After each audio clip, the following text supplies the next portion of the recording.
ఒకప్పుడు వేప పుల్లతోని చాలా మంది పనులు తోమేది. హ్మ్. కానీ ఇప్పుడు వేప పుల్ల అంటేనే ఛీ అంటున్నారు. హ్మ్. సో, అసలు ఈ వేప పుల్ల వల్ల ఎన్ని మంచి మంచి లక్షణాలు కనిపిస్తూ ఉంటాయి సార్? ఇవాళ ప్రపంచవ్యాప్తంగా పురుగు మందులు, ఎరువులు వాడకుండా నేచురల్‌గా పండించాలంటే వేప కషాయం, వేప హ్మ్. నూనె, వేప విత్తనాలు, వేప వేరు, వేప తాట అని ప్రపంచవ్యాప్తంగా చెప్పుకుంటున్నారండి. హ్మ్. ఎటువంటి క్రిమినైనా, బ్యాక్టీరియానైనా అది నిర్మూలించగలదు అని.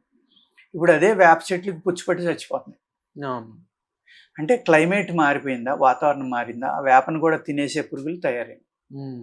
వేప చెట్టు చనిపోవడం అనేది ఒక 30 ఇయర్స్ బ్యాక్ లేదండి.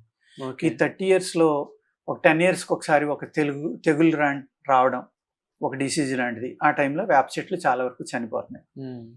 ఈ వేప పుల్లలో చేదు ఉంటుందండి. విపరీతమైన చేదు గుణం ఉంది కాబట్టి, ఆ చేదు గుణం అనేది హ్మ్.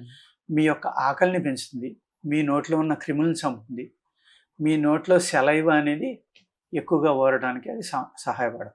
హ్మ్. అదే గానుగ పుల్ల ఉందనుకోండి, బ్యాక్టీరియా, ఫంగల్ డిసీజెస్‌ని చంపుతుంది. హ్మ్. అదే తుమ్మ పుల్ల ఉందనుకోండి, మీ హ్మ్. కదిలిన పళ్ళు గట్టిపడడానికి కానీ, మీ గమ్‌లో డిసీజెస్ కానీ, గమ్ముకి ఏమన్నా ఐరన్ ఇలాంటివి తక్కువైతే ఐరన్‌ని సప్లై చేయడానికి తుమ్మ పుల్ల. హ్మ్. ఇలాగ ప్రతి పుల్లలోని ఒక విధమైన ఔషధ గుణం ఉంటుంది. ఆ కాలాన్ని బట్టి, సమయాన్ని బట్టి, ప్రాబ్లంని బట్టి తోముకుంటే కనుక మీ దంత వ్యాధులు అనేది లేకుండా చక్కగా దంతాలు బాగుంటాయి.